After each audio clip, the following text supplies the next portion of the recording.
पल्लवी और अनुभव की शादी को साल भर भी नहीं हुआ था और बात डिवोर्स तक पहुंच गई।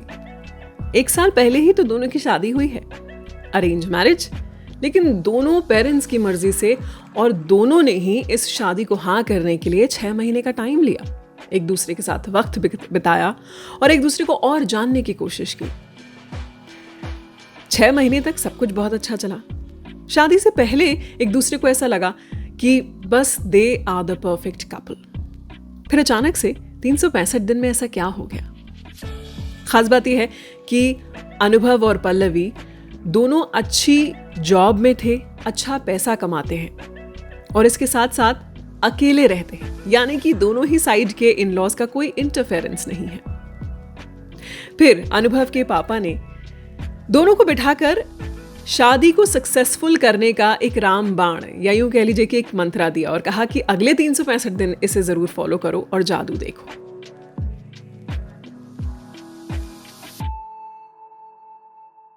रिक्रिएटिंग सोच स्टोरीज, कुछ किस्से, कुछ कहानियां जो देंगे जवाब एक अनोखे सवाल का। आज का सवाल, सक्सेसफुल शादी, पल्लवी और अनुभव, इन दोनों के अनुभव से जानने की कोशिश करेंगे। जैसे कि मैंने आपको बताया, पल्लवी और अनुभव की शादी को तकरीबन 1 साल ही हुआ है। दोनों अच्छी कंपनी में जॉब करते हैं, पैसे की कोई कमी नहीं है, एक दूसरे के लिए वक्त भी निकालते हैं, लेकिन फिर भी क्या एक ऐसी कमी है जिस वजह से इनकी शादी डिवोर्स तक पहुंच चुकी है? तो इनके अनुभव के फादर ने जब इन दोनों को बिठाकर एक रामबाण दिया, एक मंत्रा बताया, तो उस मंत्रा को इन दोनों ने फॉलो करना शुरू किया। और फिर कैसे इनकी रोजमर्रा की जिंदगी में कुछ खास इंसिडेंसेस हैं जिन्हें मैं आपको यहाँ पर बता रही हूँ, और उससे इनकी लाइफ में फर्क आया। इंसिडेंट्स खास 27 मई 2024। पल्लवी ने एक्साइटमेंट से अनुभव से पूछा, कहाँ है मेरा गिफ्ट?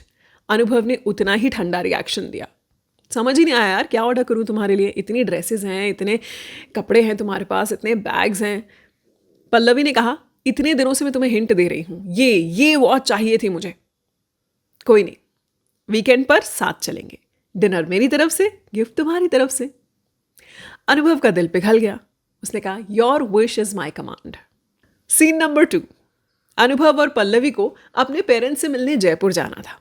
टिकट्स बुक करने के लिए अनुभव ने पल्लवी को बोला था। ट्रैवल डेट वाले दिन एयरपोर्ट जाते हुए पल्लवी की जान ही निकल गई जब उसने देखा कि टिकट्स तो बुक ही नहीं हुई हैं। उसने डरते हुए ये बात अनुभव को बोली। अनुभव ने थोड़ा फर्म आवाज में उससे पूछा, तुमने पीएनआर चेक नहीं किया था? वेब चेक इन नहीं कराया? पल्लवी ने कहा कि पैसे डेबिट हो गए थे तो उसने सोचा कि ट्रांजैक्शन हो गया है और वेब चेक इन वो टैक्सी में कर लेगी। अनुभव ने गहरी सांस ली और फिर 3 गुना प्राइस पर टिकट्स बुक की। पल्लवी ने फ्लाइट में अनुभव को सॉरी बोला। रिप्लाई में अनुभव ने कहा, अब तुम कभी भी टिकट्स बुक करने के बाद पीएनआर चेक करना नहीं भूलोगी। Lesson learned. And that trip to in-laws felt like a second honeymoon. तारीख बदली, दिन बदला और एक नया वाकया। वीकेंड पर पल्लवी ने अनुभव के लंच में उसकी फेवरेट सब्जी बनाई थी। अनुभव ने खाते ही कहा, नमक थोड़ा ज्यादा है, मम्मी जैसी भी नहीं बनी है। पल्लवी ने चखा, स्वाद ठीक था, नमक भी ठीक था। तो उसने कहा, कोई बात नहीं, नेक्स्ट टाइम ना मैं तुम्हारी मम्मी को वीडियो कॉल पर लेकर बनाऊंगी, तब बिल्कुल उनकी जैसी बनेगी। एक नई तारीख, 14 जून 2024। अनुभव की एक फीमेल फ्रेंड का फोन आता है। पल्लवी उसे कुछ खास पसंद नहीं करती है। पल्लवी जब अनुभव से पूछती है तो अनुभव सच सच बता देता है। पल्लवी ये कहकर रूम से बाहर चली जाती है कि आराम से बात कर लो, मैं अपना वर्क कॉल भी बाहर ले लेती हूँ। कॉल के बाद अनुभव खुद आता है और पल्लवी को पूरी कॉन्वर्सेशन सुनाता है। तारीखें बदलती हैं और हर तारीख पर कुछ ना कुछ नया होता है। इस बार पल्लवी बड़ी ही एक्सपेंसिव सी हील्स खरीद लेती है। अनुभव कहता है, अच्छी तो है पर बहुत महंगी है और मुझे लगता है कि तुम इसमें कंफर्टेबल भी नहीं हो।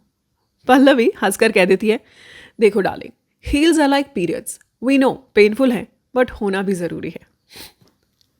अनुभव पल्लवी की इस अदा पर हंसे बिना रहा नहीं जाता। फोन पर पल्लवी की मदर इन लॉ पल्लवी को कहती हैं कि अगर उस फंक्शन में पल्लवी ने वो साड़ी पहनी होती तो वो ज्यादा अच्छी लगती।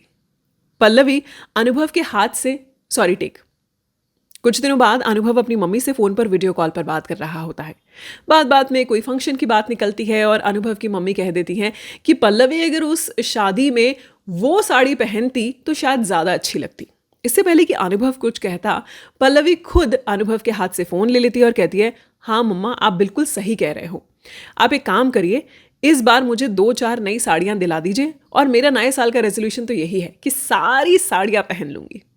कुछ दिनों बाद पल्लवी और अनुभव कहीं जाने के लिए तैयार होते हैं। पल्लवी चाहती है कि अनुभव उसे देखे, उसे नोटिस करे, उसकी तारीफ करे, पर अनुभव किसी काम में उलझा हुआ होता है।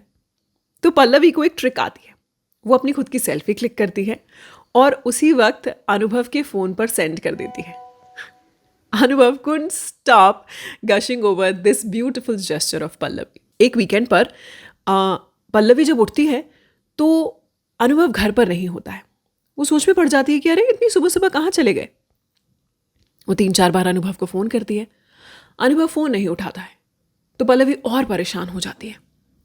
तभी कुछ ही देर में अनुभव का वॉइस नोट आता है, sorry baby, can't talk in the presentation. तब उसे याद आता है कि अनुभव को तो आज वीकेंड पर जल्दी ऑफिस जाना था। वापस आकर पल्लवी उससे पूछती है कि तुमने उसे उठाया क्यों नहीं। अनुभव बोलता है, it's okay, you also get only 1 weekend to relax. Divorce तक पहुंच चुकी शादी अचानक से हैप्पीली एवर आफ्टर में कैसे बदल गई? चलिए आज का सवाल एक बार फिर से आपको याद दिलाती हूं। What makes marriage a successful one? सबसे पहला, राई का पहाड़ ना बनाना। मैं तुम्हारी जगह होती तो मैं ऐसा कभी नहीं कहती या कहता, ऐसा कभी भी नहीं कहना। हर बात का एक सही समय और सही जगह होती है, तो उसका इंतजार करना। And last but not the least, patience. एक दूसरे के साथ पेशेंस बनाए रखना, क्योंकि शादी के बाद एक वक्त के बाद पी से प्यार कम भी हो तो चलेगा, लेकिन पी से पेशेंस होना बहुत ज़रूरी है। और इन सब पे ये सारी बातें तभी लागू होती हैं जब दोनों इंसानों के बीच में बहुत गहरी चाह हो कि हम दोनों को एक दूसरे के साथ ज़िंदगी भर ऐसे ही रहना है। हम एक दूसरे की कमियों को एक्सेप्ट करते हैं और एक दूसरे की खूबियों को बार बार एक दूसरे को जताते रहते हैं। एक दूसरे के डिसीजंस पर क्वेश्चन ना करना, क्योंकि शादी अरेंज हो या लव, आफ्टर ऑल आप दोनों ही एक दूसरे के डिसीजन हैं।